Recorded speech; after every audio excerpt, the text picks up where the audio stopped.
exclusive interview with Dr. Mutisya Emmanuel at the Imperial Hotel. We were discussing about TICAD 7 next year and opportunities to develop businesses between Japan and Africa. Good morning, Dr. Emmanuel Mutisya. Good morning.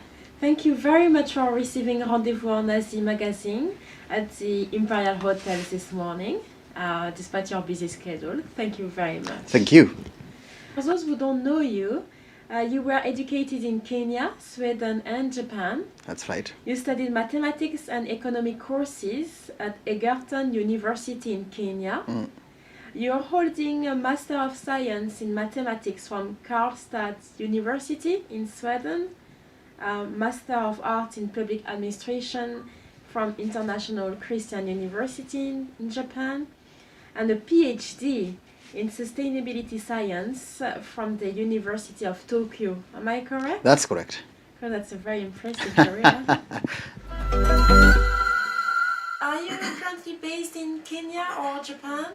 Well, I don't know where I'm based at the moment. Yes. I have an office in Japan. I've been working for the United Nations University for the last several years. Yes. But I also have an office at the African Development Bank in Cote d'Ivoire in Ivory Coast. Yes. We have an office in Nairobi. Yes. And we have another office in Pretoria, South Africa. So I move around mainly in Africa because most of projects and initiatives are in Africa. All right, yeah, you're quite well implemented in several countries in Africa. And but you have actually completed a part of your studies and career in Tokyo. Right. How does it make you feel to come back to the city from time to time? Well, Japan is a very special country for me. It is a country that I call my second home because I've spent a third of my life in Japan, and mainly in Tokyo, as a student and also as a professional. So when I come back to Japan or to Tokyo, I feel like just coming back home. And when I land, of course, I go around eating Japanese food and visiting my friends in Japan and interesting sights in the country. That's what you enjoy the most when you are back in Japan? Especially the food part of it. I mean, Japan has very tasty and healthy food. So, of course, I enjoy also moving from izakaya to Yoshinoya and some of these interesting eateries, especially in Tokyo. But, of course, meeting friends and contact persons that I have around, and also my students at the University of Tokyo. You're representing one of the major actors of cultural and economic exchange between Japan and Africa. You are active in several areas such as education and sustainable environment. What is your personal take on TICAD 6, who actually occurred for the first time in 2016, in Africa, in Kenya, your own country? I would say that TICAD, the process is a very important process for enhancing partnerships between Japan and Africa. But I would also say that holding TICAD 6 in Nairobi was a unique and exciting experience, not just for Japan, but also for the African countries. One, to show Japan and other advanced economies that Africa can do it.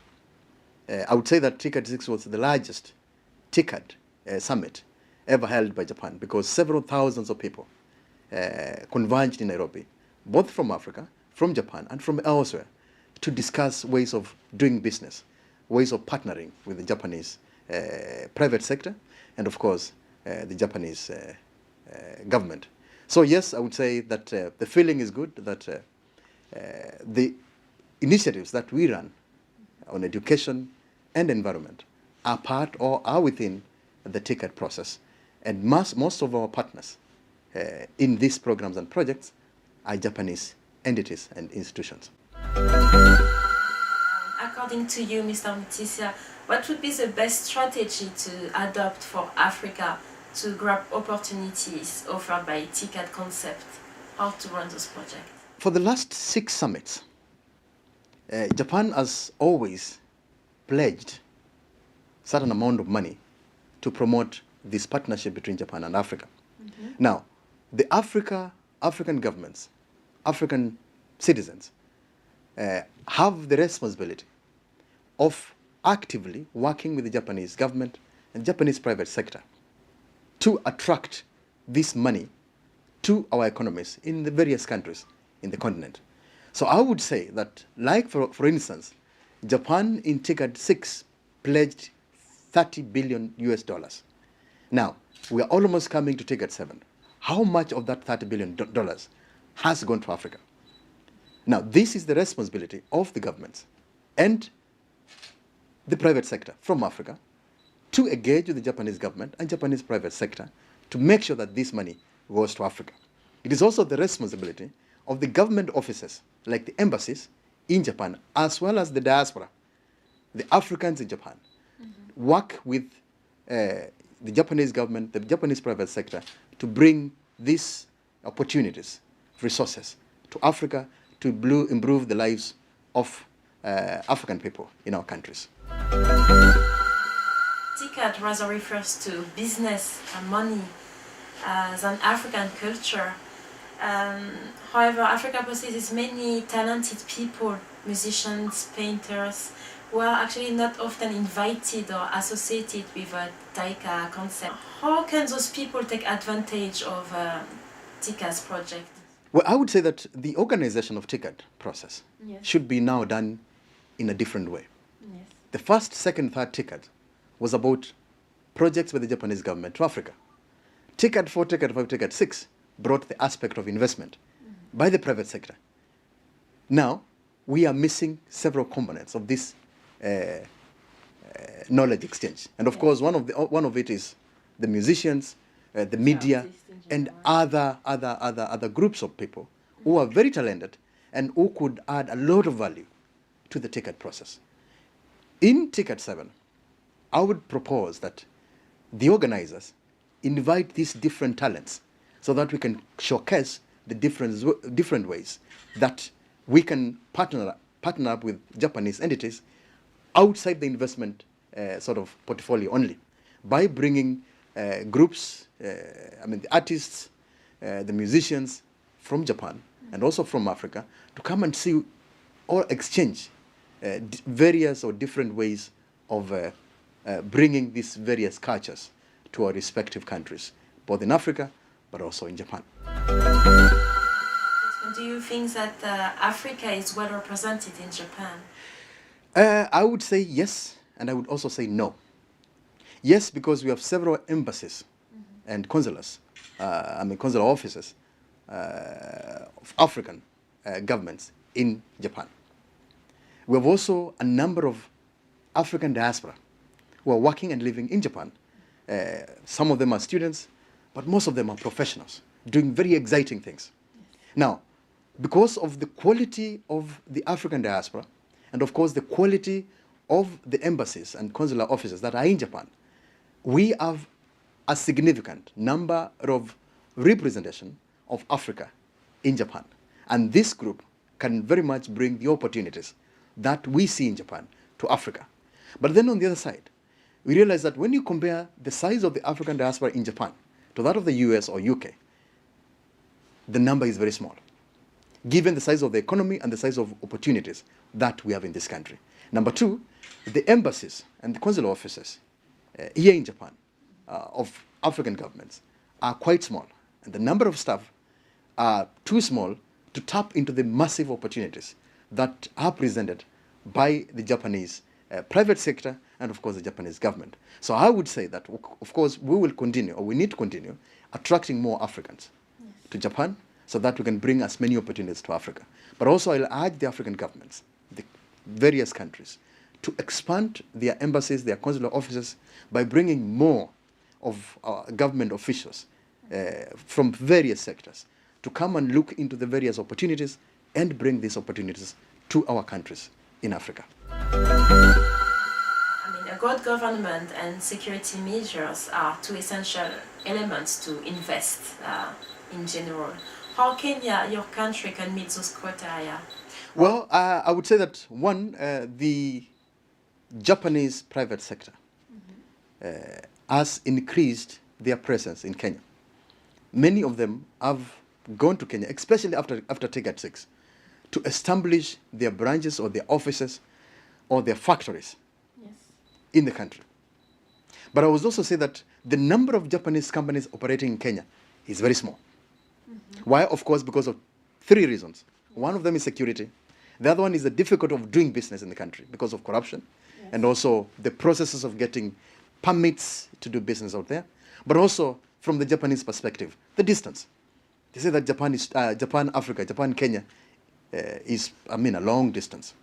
Now, the Kenyan government is working very hard today to make doing business in Kenya easier, faster, and more friendly. And this is something that I must commend the country. The country is also, the government is also fighting corruption to make sure that when you come in as an investor from Japan, you're not taken round by government officials who would be looking for bribes, who would be looking for corruption money so that they can allow you to do business in the country. And number three, the government is working very hard to provide a secure environment by making sure that security in the country is maintained. And I would say that for the last 2 years, since 2016, we've seen very strong improvement of security situation in the country. And these are commitments that the Kenyan government is making, not only for Japan, but for all other international investors. But also me, as a Kenyan. The government is working hard to make sure that as a Kenyan and other Kenyans, we can do business in the country securely, safely, and of course, without corruption. Because these are some of the basic tenets or basic requirements to investing or to doing successful investments in any country. Which message can you address to African students actually who received a scholarship from Japanese government and at the end decide to finish their studies or go to other continents such as North America or Europe and do not come back to Africa? What can you say to those students? Well, 10 years ago, I came to Japan as a student. And I did my master's, I did my PhD. Yes. Of course, my plan was to go back to Kenya immediately. But after my PhD, I got a job in Japan. And I've stayed working with the Japanese institutions for the last 5 years or so. I would say that 20 years ago, the world or Africa was talking about brain drain. The best brains from Africa being taken up by the leading economies in the world. You see doctors, engineers leaving Africa to go and work in the UK, in the US, in Japan, and other advanced economies. But 20 years later, today, we are not talking about brain drain. We are talking about brain circulation. Because of technology, the world has become a small village that you can work for Africa from Tokyo. I work for Nairobi from outside Kenya. So what we should push for is to ensure that Africans outside Africa continue to support Africa or to work for Africa by sharing their experiences or by linking Africa as the bridge of investors from outside Africa. But also, I would say that some of us should go home. So out of the many students who get out of the country, of our countries in Africa, a few of them should go back. The rest should be out there in the world, trying to trap the best or to attract the best opportunities out there. And we as Africans should build a community of practice or a community of experts or professionals that is going to work together wherever you are to promote Africa's sustainable development. And that doesn't mean that you have to go to Africa, as I said. You can be anywhere in the world, but just like I am, you can continue working for your own country from outside your country. Billions of investments are announced at summits between Africa and China, Africa and France, Africa and America, and TICAD. But we are still waiting for results in terms of job creation, and young people are actually becoming impatient. What do you think about that? I'm happy that you're raising that question. I am with the African Development Bank, and we are talking about three things. One is human capital development and skills. Number two is empowering the youth to come up with innovations that will lead to business. And number three is creation of jobs for the youth especially. Why? Because we have 400 million youth in Africa. in a few years, 20 years, we're going to have around 800 million. Now, today, more than 60% of the African youth is unemployed. If you have young people in our countries in Africa who are not employed, then that is a massive problem that if it is not solved, Africa is going to go back to serious wars and conflicts. Because, if you let youth roam around in our countries without doing anything substantial, and these youth would like to live well, they would like to start their families, yet there are no opportunities to get incomes, there are no jobs, there are no industries, then we are going to have a problem. But the African Development Bank and several other organizations in the continent, plus the governments of African countries, are working hard to create opportunities for the youth. Still, we have so many young African people who actually fled by millions to Europe, Yes. through the Mediterranean Sea, and at the risk of their own life. Do you have any message you want to address to them? You see, the world, the advanced world, has created an image that Africa is a continent with no opportunities. Yes. And of course, African governments have made it so difficult for African youth to get into productive activities and attract or earn income. Now, because you do not have money to live a better life, and then you have that image that the solution to your money problems can only be found in Europe, then you risk your life from Libya, from Morocco, from Algeria, and cross over through the Mediterranean Sea to France, to Spain, to Italy, and then you never make it out there. Now, the problem is that most of us in Africa do not know that these countries in Europe are facing the same problems. There are many more opportunities for especially migrants who do not have any professional background. What do I say? What would I say to this one? I would say that the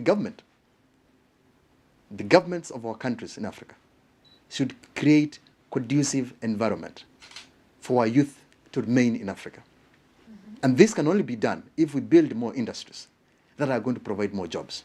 But we need also to tell the youth that we should not wait for the government to solve our problems.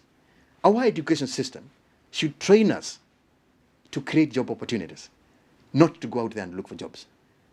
Our young people should have strong will to innovate, or to develop innovations. That will lead to business development. That will lead to enterprise growth. That will lead to jobs. If we can create that environment, then I will tell you for sure that no one would want to leave any country in Africa, even to come to a country like Japan, because everything will be out there in Africa. And I'm very confident that as Africa, we are going to get that level. So I'm not worried at all. But I also want to add one thing that, you've said that China goes to Africa, Yes. Korea goes to Africa, India goes to Africa, with all these summits, and says that we are here because of Africa. No, I want to correct that. These countries are not there because they want to assist Africa. We've seen it for the last 40, 50 years. French government, the British government, the German government. We are all colonizers of some of these countries. Yes. But for 50 years, we have not gotten any substantial development from these partners. Why? Because these countries are looking for their own growth of their own economies. They are coming to Africa to look for resources from our economies and go develop their economies out there. Because Africa is a continent full of resources. Now, our governments should stand strong and make sure that we do not allow this exploitation to take place. If China, Korea, Japan wants to come to Africa, let them set their industries in Africa and give opportunities to our people in Africa. It has to be either a win-win situation, not a win-loss situation that we are seeing from the kind of partnerships that these summits are bringing. Do you think TCAD next year will allow those implementation to be done? I would say that Japan is a bit unique. Yes. Because when you see the way Japan's support to African countries is sort of implemented, you realize that Japan does not bring workers from Tokyo or from Osaka or from any of the regions. to Africa to go and build roads, Yes. or to go and clean or do some hawking business. Why that? They go out there and build capacities by training experts who are going to work with the Japanese in Japanese projects in Africa. Now that is what other countries are missing, because we want to see engineers coming to build roads, but working with the Africans by first training them so that we can have genuine exchange of skills and knowledge, transfer of technologies. Because if that one doesn't happen, then we'll continue seeing a lot of exploitation from these superpowers, into Africa, and then we continue living, a poor continent. And this narrative can be changed, one, by the government, and two, by the Africans, because we are not lesser human beings. We have the capacity. You are here. You're from Congo. Yes. And you are well educated. You compete with the Japanese in Japan. So what makes them, other countries, look at Africa and say that, Africa is not qualified, or they are not intelligent? This is our problem that we have created, to show that we do not have that strong capacity and, of course, motivation to work for our economies in Africa. So your voice at TCAD will be to actually persuade more Japanese companies to train engineers locally in Africa? Yes, I would say in TCAD 7, the narrative must change. Yes. That we want to see more of the pledge that Japan is going to pledge out there, go to Africa, but with Japanese companies working with Africans in Africa, by first, of course, training them and letting them work with those projects, so that when Japan leaves, Africa can continue developing their countries by building these projects by themselves. Yes. And that is possible. And I would say, as I said, that in my project at the African Development Bank, which are funded by the Japanese government, it's very more about transfer of knowledge, transfer of skills in different sectors, including engineers, energy, technology, to Africa. Because Japanese focus on quality infrastructure and, of course, quality skills transfer is something that, as Africans, we can strongly gain from. And you've been here, so you have seen this quality. Yes. If you can bring this quality home, then to Africa, development be one of the best cases in the world. So with all those ambitions and interesting project, where do you see yourself within 5 or 10 years? I like that question. I like that question. That's a question that you asked when you're looking for a job. Exactly. That's, where do you see yourself? You see, my dream is very specific. Yes. I work for Africa, wherever I am. In the next 5-10 years, I would like to see quality infrastructure in any or in every country in Africa. Quality infrastructure in all the sectors. It can be quality skills development, quality energy infrastructure, quality roads, because that is what we need if we want to improve the quality of life of Africans in Africa. Now, I want to be part of the leadership system that is going to ensure that this quality infrastructural development is going to be achieved. And for that to happen, of course, we want to work with other economies. So I would want to stand in between, for example, Japan and Africa, to make sure that I tap the best because of my experiences of being outside Kenya and Africa for many years. And of course, I wouldn't mind if I was the president of Kenya. I would be happy to to bring back my leadership skills to the country and tap the best opportunities from the leaders that I have engaged or interacted with across the planet. I'd like to thank you also very much for answering all our questions and wish you also good luck for TCAD next year. Thank you very much.